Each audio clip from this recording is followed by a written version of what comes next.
Hello everybody, welcome back to our channel. আশা করি তোমরা সবাই ভালো আছো। আমরাও এখানে দারুণ আছি। আর আমার ক্যামেরাটা যে কেন নড়ছে বা ব্যাকা হয়ে রয়েছে জানি না। আমার এটা মনে হয় ডিজিআই এর প্রবলেম, জানি না কেন, নাকি রাস্তাটা বেঁকে রয়েছে জানি না, বাট আমার ক্যামেরাটা যেন কিরকম বেঁকে বেঁকে যাচ্ছে যখন মাঝে মাঝে।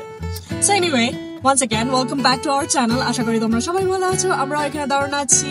আর নেক্সট 3 দিনের জন্য আমাদের দুজনেরই ডে অফ। আর আমরা ওয়েদারটা জাস্ট চেক করলাম, চেক করে দেখি যে অসাধারণ থাকবে, মানে 70s এ থাকবে দিনের বেলায়, আর রাতের বেলায় it will get down to around 50-55। So ভাবলাম যে কেননা কোথা থেকে ঘুরে আসা যাক, যখন ওয়েদারটা এত সুন্দর থাকবে, কোনো বরফ পড়ছে না, বৃষ্টি পড়ছে না, মানে ঠান্ডা নেই, কোনো কিছু নেই, উইন্ডো নেই তার সাথে। সো তার জন্য ঝটপট করে আমরা প্যাক করে সঙ্গে সঙ্গে ব্রেকফাস্টও করিনি, কোনো কিছু করিনি, ঘুম থেকে জাস্ট উঠে ব্যাগ প্যাক করে রেডি হয়ে বেরিয়ে পড়লাম হচ্ছে মোয়াবের জন্য। মোয়াব হচ্ছে রেড রক এরিয়া, মানে রেড মাউন্টেন দিয়ে সারাউন্ডেড, আর অসাধারণ স্ট্রাকচার গুলো মাউন্টেনের। যখন হাওয়া দেয় আর কি, হাওয়াটা মাউন্টেনটাকে কাটতে কাটতে এমন সুন্দরভাবে একটা স্ট্রাকচার ফর্ম হয়েছে যে দারুণ লাগে দেখতে। সো এনিওয়ে, ওখানে যাচ্ছি, গিয়ে দেখাবো। অসাধারণ জায়গা, অসাধারণ, তোমরা গুগল করে দেখতে পারো। আর আজকে মানে এখন যাচ্ছি ড্রাইভ করে সল্ট লেক সিটিতে, কারণ সল্ট লেক সিটিতে কস্কো আছে, আর কস্কোতে গিয়ে সবার প্রথমে টায়ারটাকে চেঞ্জ করবো। আমাদের যে টায়ারটা এখন লাগানো আছে এটা হচ্ছে উইন্টার টায়ার, আর মোয়াবে অ্যারাউন্ড 70-75 টেম্পারেচার আছে দিনের বেলায়। তাই উইন্টার টায়ারটা লাগিয়েই যদি আমরা গাড়ি চালাই মোয়াবে, আমাদের টায়ারটা খারাপ হয়ে যেতে পারে। তাই লোক বললো কেননা যখন যাচ্ছি তাহলে সল্ট লেক সিটিতে আর কি এক রাত্রি থেকে ওখানে আর কি টায়ারটাকে চেঞ্জ করে নেব, উইন্টার টায়ারটাকে চেঞ্জ করে রেগুলার টায়ার, নর্মাল আর কি অল ইয়ার অ্যারাউন্ড টায়ারটা লাগিয়ে নেব। তারপর ওখান থেকে কালকে সকালবেলায় যাব হচ্ছে মোয়াবের জন্য। আমাদের এখান থেকে স্ট্রেট যদি যাই তাহলে লাগে হচ্ছে 8 ঘন্টা, আর যদি আমরা স্টপ নিয়ে নিই এখান থেকে সল্ট লেক যেতে লাগবে হচ্ছে 5 ঘন্টা মতন। আর সল্ট লেক সিটিতে এক রাত্রি কাটিয়ে নেব, কারণ ওখানে কস্কো টায়ারের অ্যাপয়েন্টমেন্টও আছে। আর কালকে সকালবেলা ওখান থেকে আর কি মোয়াবের জন্য রওনা দেবো। একদম সোজা 4 ঘন্টা মতন লাগবে, 4 ঘন্টাও লাগবে না। So anyway, Luke is driving out here. Luke, say hi. Hello. O drive করছে, কারণ আমরা এখন যাচ্ছি হচ্ছে পাহাড়ের আর কি অলিগলি রাস্তা দিয়ে, তার জন্য খুব কনসিয়াসলি ড্রাইভ করতে হচ্ছে ওকে। সো যাই হোক, আমরা এখন যাচ্ছি হচ্ছে সল্ট লেক সিটিতে। তো চলো যাওয়া যাক। আর আজকের দিনটা অসাধারণ, অ্যামেজিং হয়ে রয়েছে, মানে পুরো ব্লু স্কাই, চারিদিকে বরফ, হালকা হালকা বরফ আছে, বরফগুলো গলছে আস্তে আস্তে, বাট হালকা হালকা বরফ আছে, আর আকাশটা পুরো নীল হয়ে রয়েছে, তার সাথে ওয়ার্ম ওয়েদার। আমি জাস্ট একটা হুডি পরে আছি, আর লুক তো কিছুই পরে নেই, কোনো জ্যাকেট না, কোনো হুডি না, ও নিয়ে নিয়েছে। আর এই দেখো আমাদের ব্যাগ ট্যাগ পেছনে রাখা আছে, টায়ার সঙ্গে রাখা আছে, ইয়েস টায়ার সঙ্গে রাখা আছে। আরেকটা গল্প বলছি, টায়ারের কি গল্প, এখানে একটা টায়ার আর পেছনে আর কি ট্রাঙ্কে 2টো টায়ার আছে, সো 3টে টায়ার টোটাল। আর আরেকটা টায়ার সেটা আর কি খারাপ হয়ে গেছে বলতে, লাস্ট টাইম যখন আমরা সামার টায়ার থেকে উইন্টার টায়ারে চেঞ্জ করেছিলাম, তখন আমার কস্কো থেকে বলেছিল যে ওই টায়ারটার মধ্যে আর কি পেরেক ঢুকে আছে, আর আমি ওই নিয়েই চালাচ্ছিলাম পুরো কন্টিনিউয়াসলি 1 মান্থ পর্যন্ত। আমি ভাবছিলাম কেউ হয়তো আমার সাথে ইয়ার্কি করছে টায়ারে হাওয়া খুলে দিয়ে, বা আমি প্রত্যেকবারই যখনই দেখতাম আমার কাছে সাইন আসতো ড্যাশবোর্ডে, আমার গাড়ির ড্যাশবোর্ডে, আমি গ্যাস স্টেশনে গিয়ে আর কি টায়ারে হাওয়া ভরে নিতাম। আমি বুঝতেই পারতাম না যে আমার টায়ারে আর কি পেরেক ঢুকে আছে। সো একদিন রাস্তা দিয়ে যাচ্ছি, আমার দিকে সবাই হম্প মারছে, তারপর আমি দাঁড়ালাম, দাঁড়িয়ে দেখি আমার গাড়ির চাকা আর কি পেছনের চাকা, মানে ড্রাইভার সাইডের আর কি পেছনের চাকাটা পুরো ফ্ল্যাট হয়ে রয়েছে, পুরো ফ্ল্যাট। তারপর আমি সেদিনকেও গ্যাস স্টেশনে গেলাম, গ্যাস স্টেশনে গিয়ে আর কি গ্যাস ভরলাম। সেই অবস্থায় আর কি আমি ড্রাইভ করে আইডাহো ফল গেছিলাম কস্কোতে টায়ার চেঞ্জ করার জন্য। তখন কস্কো থেকে আর কি আমায় বললো যে আমার টায়ারে নাকি পেরেক ঢুকে আছে। তার মানে ভাবো 1 মাস পর্যন্ত আমি ভাবছিলাম কেউ আমার সাথে বুঝি ইয়ার্কি করছে টায়ারের হাওয়া বার করে দিয়ে, বা আমার টায়ারের হাওয়া আর কি বেরিয়ে যাচ্ছে অটোমেটিক্যালি কোনো কিছু খারাপের জন্য। আমি মাথায় আসেনি যে পেরেক ঢুকে বসে থাকতে পারে। এনিওয়ে, তার জন্য আর কি ওই টায়ারটাকে ডিসমিস করতে হয়েছে। আর আজকে একটা টায়ার কিনতে হবে, জাস্ট একটা, ওই রিপ্লেস করেছি ওই জায়গাটার জন্য আর কি একটা টায়ার কিনতে হবে। আর 3টে টায়ার তো আছেই। আর তোমাদেরকে জাস্ট দাঁড়াও, তোমাদেরকে ভিউটা দেখাচ্ছি, কি সুন্দর লাগছে, অ্যামেজিং লাগছে দেখতে। আজকে সূর্য উঠেছে আর অসাধারণ লাগছে, হালকা হালকা বরফও আছে পাহাড়গুলোতে, তার জন্য আর কি বেশি গরমটা লাগছে না, একদম পুরো অসাধারণ, অ্যামেজিং। আর তার সাথে হালকা একটা হাওয়া দিচ্ছে। আর আমার ক্যামেরাটা যে কেন বেঁকে যাচ্ছে, মনে হয় পাহাড়ি রাস্তা দিয়ে যেহেতু যাচ্ছি, মানে এক সাইড নিচু আর এক সাইড উঁচু, তার জন্য মনে হয় আর কি ক্যামেরাটা বেঁকে যাচ্ছে। এই দেখো পাহাড়গুলোতে ভর্তি বরফ এখন। আমার গাড়িটা পরিষ্কার করতে হবে, যেহেতু আর কি আমরা উইন্টার এরিয়াতে থাকি, প্রচন্ড বরফ পড়ে, তার জন্য ওখানে আর কি খুব একটা গাড়ি টাড়ি আমি ধুই না প্রত্যেক সপ্তাহে সপ্তাহে, কারণ কোনো লাভ নেই। আবার নেক্সট উইকে গাড়ি ধোবো, আবার পরের দিনই দেখা গেল বরফ পড়ছে, কাদা ছিটছে, বা সূর্য উঠে গেল। আর সূর্য উঠলে বরফ পড়লে মানে একটা বিচ্ছিরি কাদা কাদা টাইপের ব্যাপার হয়ে থাকে। তার জন্য আর কি গাড়ি টাড়ি বেশি ধুই না, কারণ শুধু শুধু টাকা নষ্ট। আর যখনই যাব গাড়ি ধুতে, ধরে নয় $18 মতন আমাদের এখানে, তার জন্য আর কি গাড়ি টাড়ি ধুই না। বাট আজকে গাড়িটাকে ধোবো, সল্ট লেক সিটিতে যখন যাব, মানে ওখানে গিয়ে পৌঁছে তারপরে গাড়িটা ধোবো কার ওয়াশ সেন্টারে। তোমাদেরকে দেখাবো ওখানকার কার ওয়াশ কিরকম। আমার চ্যানেলে আর কি একটা ব্লগ আছে যেখানে আমি কার ওয়াশ করেছিলাম, কার ওয়াশের ব্লগটা শেয়ার করেছিলাম তোমাদের সাথে। সো আমাদের এখানে অন্যরকম, কারণ আমাদের এই জায়গাটা যেহেতু ছোট্ট একটা জায়গা, তার জন্য সেরকম ভাবে আর কি বড় সড়ো ফ্যাসিলিটি নেই। আর মোস্টলি সবার বাড়িতে পাইপ টাইপ থাকে, আর সবাই হাত দিয়েই আমরা ধুয়ে নিই, যেহেতু এত এক্সপেন্সিভ এখানে। $18 নর্মালি আর কি নর্মাল কার ওয়াশটা, তার মানে ভাবতে পারছো। আর যদি আমরা হাই এন্ড কার ওয়াশটা নিই, সেটা হচ্ছে $20। আর এই যে আমরা আমাদের গণেশ ঠাকুরকে নিয়ে চললাম হচ্ছে ময়াবের জন্য। আর আজ হচ্ছে পয়লা বৈশাখ, তাই সকলকে জানাই শুভ নববর্ষের প্রীতি ও শুভেচ্ছা, আর বড়দের আমার প্রণাম। এখন আমরা ক্রস করছি হচ্ছে অ্যাফটন, ওয়াইওমিং থেকে। অ্যাফটন হচ্ছে একটা ছোট্ট হিস্টোরিক্যাল টাউন, যেখানে ওয়ার্ল্ডের সবচেয়ে বড় আর কি এল্ক হর্নের আর্চ আছে। মানে ওই যে আর্চটা যে দেখলি একটু আগে, ওপরে দুটো এল্ক রাখা আছে, ওইটা পুরো আর কি এল্ক হর্ন দিয়ে বানানো। আর ওটা হচ্ছে ওয়ার্ল্ডের সবচেয়ে বড় আর কি এল্ক হর্ন আর্চ। আর এই টাউনটার নাম হচ্ছে অ্যাফটন, ওয়াইওমিং। 3 ঘন্টা গাড়ি চালানোর পরে একটা গ্যাস স্টেশনে দাঁড়ালাম, আর দাঁড়িয়ে কি কিনেছি সেটা দেখাচ্ছি। Chicken sandwich, spicy chicken sandwich. আর ওদিকে লুক কি নিয়েছে? Fish sandwich, fish sandwich. আর এখানে কিছু টেন্ডার্স আছে, চিকেন টেন্ডার্স। আর এই হচ্ছে মাউন্টেন ডিউ। আর লুক নিয়েছে একটা Coke. How's it? It's good? মোটামুটি। Night is good with the pickles and everything. This gas station food এমন কিছু ফ্যান্সি না, কারণ এখানে কোনো কিছু ফ্যান্সি নেই। তাই গ্যাস স্টেশনেই দাঁড়িয়ে।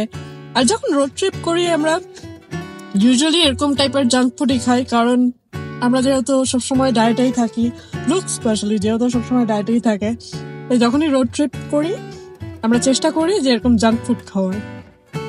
নতুন নতুন গ্যাস স্টেশনে দাঁড়িয়ে এরকম জাঙ্ক ফুড খাওয়ার মজাই আলাদা।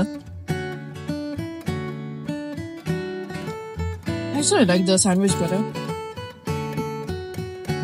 My sandwiches are safe, and sandwiches are always a safe bet. But Why did you get the fish sandwich then?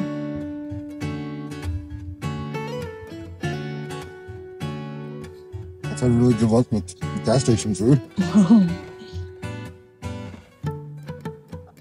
আর এই দেখো এখন আমরা যাচ্ছি হচ্ছে ওয়াইওমিং এর এক ছোট্ট গ্রামের ওপর দিয়ে, যার নাম হচ্ছে উডরফ। আর যেখানে আছে হচ্ছে একটা অটো পার্টস এর দোকান, গ্যাস স্টেশন, একটা বার্গার শপ, এদিকে একটা ছোট্ট পোস্ট অফিস, একটা চার্চ, আর একটা কোর্ট হাউস, আর হচ্ছে প্রাইমারি স্কুল। এই কটা নেসেসারি জিনিস আর কি বলতে গেলে সব ছোটখাটো গ্রামেই আছে। আর যেসব গ্রামে এইসব জিনিসও নেই, তারা পরের গ্রামে গিয়ে স্কুলে যায় বা পরের গ্রাম থেকে আর কি সব কেনাকাটা করে। আর এই ছোট্ট গ্রামটাতে 1090টা লোকজন বসবাস করে। এই গ্রামে ঢোকার আগে এই গ্রামের নামটা আর পপুলেশনটা লেখা ছিল হচ্ছে একটা সাইনবোর্ডে। সেইখান থেকে আর কি আমরা জানতে পারলাম যে এই গ্রামে আর কি 1090টা লোকজন বসবাস করে। তা লুক এখন গাড়িটাকে রাস্তার ধারে দাঁড় করালো, কারণ ও টায়ার্ড ফিল করছিল আর হাইও তুলছিল। তাই আমি ওকে বললাম যে গাড়িটাকে দাঁড় করাতে, আমি এখন চালাই আর ও একটু চোখটা বুজিয়ে ঘুমুক। In about 10 miles, turn left onto Front Street.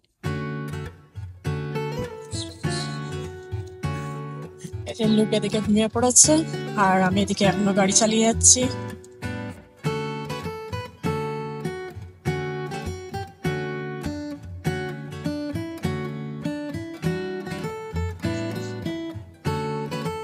Finally আমরা ইউটা কস্কোতে পৌঁছে গেছি আর এখন টায়ার সেন্টারের সামনে গাড়িটাকে পার্ক করেছি, কারণ হচ্ছে ওরা টায়ারটা চেঞ্জ করবে আর আমরা ভেতরে যাবো, ভেতরে গিয়ে 1 ঘন্টা মতন ওয়েট করবো। আমরা গাড়িটাকে টায়ার সেন্টারে দিয়ে এখন চলে এসেছি কস্কোর ভেতরে জাস্ট ঘোরার জন্য, কারণ আমাদের ওখানে আর কি টায়ারটা চেঞ্জ করতে লাগবে হচ্ছে 45 মিনিট, আর 45 মিনিট কি করবো, তার থেকে ভালো কস্কোতে এসে আর কি একটু ঘোরো, ব্যাস দ্যাটস ইট। তাই ঘুরছি, এখন কিছু কেনাকাটা করার নেই, কারণ কালকে আমরা যাবো হচ্ছে ময়াবে, তাই এখন কস্কোতে এসে খালি ঘুরছি। আর আমেরিকাতে যেহেতু এখন গরমকাল চলে এসেছে, প্রায় সামনেই চলে এসেছে বলতে গেলে, তাই কস্কোতেও আউটডোর অ্যাক্টিভিটির সব জিনিসপত্র চলে এসেছে। আর এই দেখো, এই আউটডোর কাপল চেয়ারটা কি দারুণ লাগছে না? এটার দাম হচ্ছে $44.99, মানে ভারতীয় টাকায় 3780 টাকা মতন।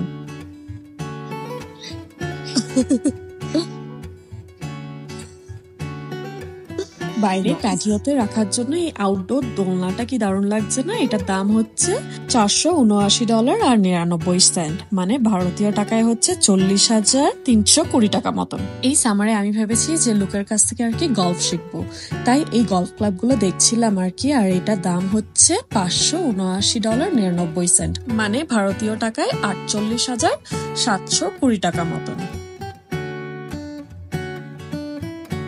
আর এই যে বড় বড় নৌকোর মতন দেখতে যে ঝুলছে উপরে, এগুলোকে বলে হচ্ছে কায়াক। সামার সিজনে আর কি সবাই এই কায়াক বা প্যাডেল বোর্ড নিয়ে আর কি রিভার বা লেকে গিয়ে আউটডোর অ্যাক্টিভিটি করার জন্য বেরিয়ে পড়ে। এটা একটা দারুণ ফিজিক্যাল আউটডোর অ্যাক্টিভিটি। আর এই দেখো কি খুঁজে পেলাম, জ্যাকফ্রুট চিপস, মানে কাঁঠালের চিপস। আমরা এদিকে সবকিছু দেখছিলাম আর তার মধ্যেই টায়ার সেন্টার থেকে লোককে ফোন করে বললো যে এসে পেমেন্ট করে যেতে, কারণ আমাদের গাড়িটা রেডি হয়ে গেছে। ফাইনালি আমাদের টায়ার চেঞ্জ করা হয়ে গেছে। ওরা ফোন করে লুককে বললো যে পেমেন্টটা করে যেতে আর গাড়িটা নিয়ে নিতে, কারণ ওরা আবার বন্ধ করছে স্টোরটা, তাই ওরা গাড়িটাকে ব্যাক আউট করছে। আমরা এখন টায়ার সেন্টারের সামনে এসে দাঁড়ালাম গাড়িটা নেওয়ার জন্য।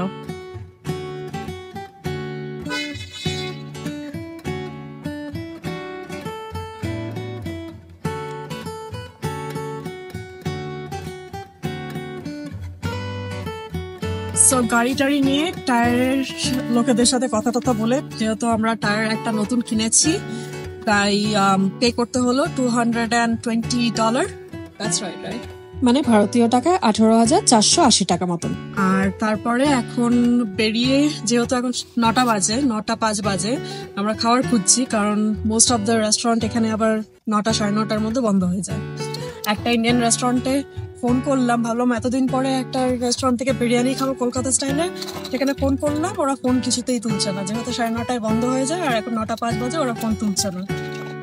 30 মিনিটসের আগে অর্ডার করতে হবে পিক আপের জন্য, বা উবার ইটসে বা গ্রাব হাবে কোনো জায়গায় অর্ডার নিচ্ছে না ওরা, ওটা ফেল। এখন লোক একটা পিজা রেস্টুরেন্ট খুঁজে পেয়েছে যেখান থেকে ও পিজা পিক আপ করবে। তারপরে আমি যাবো হচ্ছে ডেল টাকোতে, কারণ ওটা আমার একটা ফেভারিট প্লেস, and then যাবো হচ্ছে হোটেলে। So keep on watching. আর আমায় কেউ দেখতে পাচ্ছেন, আমি কালো হয়ে গেছি, অল্প অল্প লাইট আসছে। এই যে আমরা এখন চলে এসেছি ভিয়া 33, আই গেস, হ্যাঁ Villa 33।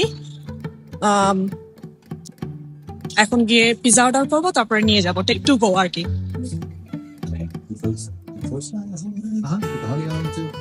Yeah. Did you want the small or large questions? Large pepperoni. Pepperoni. Okay. Anything else? So আমি ভুল বলেছিলাম, এই জায়গাটার নাম হচ্ছে ভিয়া 313। তো যাই হোক, খাবার দাবার অর্ডার হয়ে গেছে, পিজা অর্ডার করে দিয়েছে লোক। এখন 20 মিনিটস লাগবে বানাতে, তারপরে পিক আপ করে নেবো। আর ততক্ষণ কি করা যায় দেখা যাক। আমি আবার ড্রাইভার সিটে যাচ্ছিলাম, কেন তাই না। তো চলো, এতদিন বাদে আমরা সিটিতে এসেছি, এসে যে কি দারুণ লাগছে কি বলবো। সো আমরা এখন চলে এসেছি ইন্ডিয়ান রেস্টুরেন্টে। এখান থেকে খাবার অর্ডার করবো। ফাইনালি ডেলটাও ক্যান্সেল, কারণ ইন্ডিয়ান একটা রেস্টুরেন্ট খোলা আছে, অনলাইনে দেখাচ্ছিল 10টা অব্দি খোলা। সো দেখা যাক আদৌ কেউ অর্ডার নিচ্ছে কিনা। তাড়াতাড়ি চলো ভেতরে যাওয়া যাক। এই ইন্ডিয়ান রেস্টুরেন্টটার নাম হচ্ছে Tandoor Indian cuisine. So let's see how it is. আমরা এখানে আগে একবার খেয়েছিলাম, অনেক আগে, প্রায় 2-2.5 বছর আগে খেয়েছিলাম। তখন খাওয়ার বেশ ভালো ছিল, কারণ তখন নতুন নতুন খুলেছিল। জানি না এখন কিরকম আছে, দেখা যাক।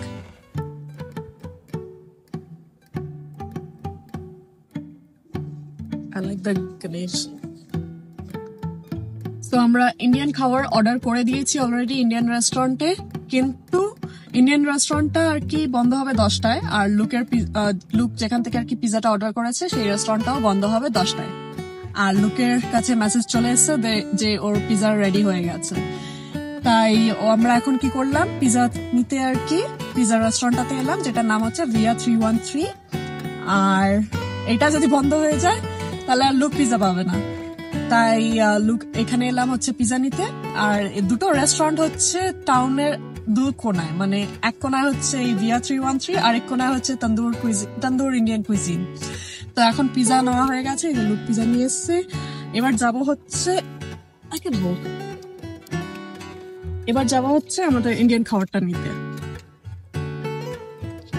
Detroit style pizza. আমরা যেখানে থাকি ওখানে তো এখনো পর্যন্ত বরফ পড়ে যাচ্ছে মাঝে মাঝে। এই লাস্ট কদিন আর কি ভালো ছিল ওয়েদারটা, কিন্তু আবার বরফ পড়ার সম্ভাবনা আছে নেক্সট উইকে, সবাই তাই বলছে। বাট ইউটাতে দেখাচ্ছি তোমাদেরকে, কি সুন্দর লাগছে দেখো। চেরি ব্লসম এখানে অলরেডি ফুটে গেছে, চেরি ব্লসম, তার মানে স্প্রিং অলরেডি চলে এসেছে এখানে। আর হ্যাঁ, এখানে স্প্রিং অলরেডি চলে এসেছে, মানে ভ্যালিতে আর কি বরফ কোনো জায়গায় নেই, বরফের কোনো চিহ্নই নেই।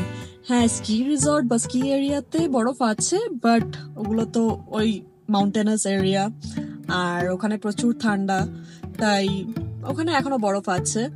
বাট ভ্যালিতে আর কি একদম বরফ নেই। চারিদিকে দেখতেই পাচ্ছ কি সুন্দর, আর ওয়েদারটা এত ভালো কি বলবো। আমি এই হুডিটা পরে আছি, ব্ল্যাক কালারের হুডিটা, আমার যেন গরম লাগছে, ঘেমে যাচ্ছি। 6 বছর আগে আমরা যখন ওয়াশিংটন ডিসি তে ঘুরতে গেছিলাম তখন ওখানে চেরি ব্লসম দেখেছিলাম। আর তারপরে আজকে এখানে সেরকম ভাবে পিঙ্ক কালারের চেরি ব্লসমটা দেখতে পাচ্ছি না কোনো জায়গায়, বাট হোয়াইট কালারটা ভর্তি হয়ে রয়েছে, সত্যি অসাধারণ লাগছে। রাতের আলোতেই এত সুন্দর লাগছে, আর সেখানে যদি দিনের আলো হতো কি সুন্দর লাগতো বলো।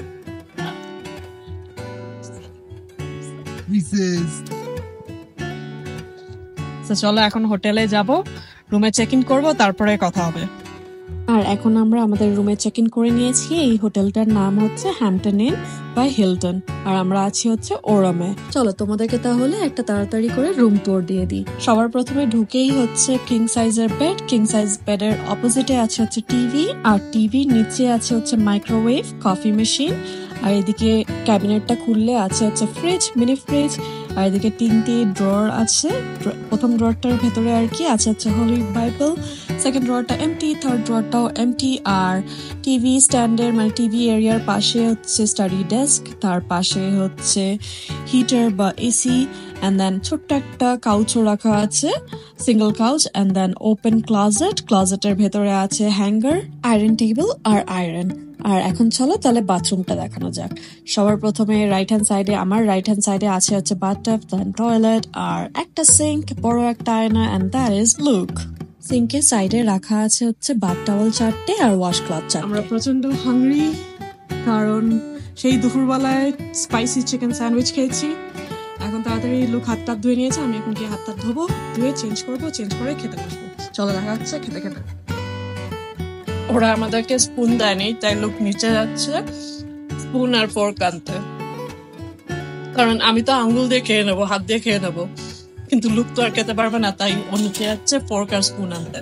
সো আমরা আমাদের খাওয়ার দাওয়ার বিছানার মধ্যে নিয়েই বসে পড়েছি খেতে, কারণ এখন আর ওই ডেস্কে গিয়ে সোফায় বসে খেতে ইচ্ছে করছে না, গা হাত পা প্রচন্ড ব্যথা করছে। আর এই হচ্ছে আমাদের পেপারনি চিজ পিৎজা, আর এদিকে আছে হচ্ছে ফুচকা, আর আমার জন্য আছে হচ্ছে বিরিয়ানি, আর লুক অর্ডার করেছে হচ্ছে পেশাওয়ারি নান আর কোরমা, চিকেন কোরমা।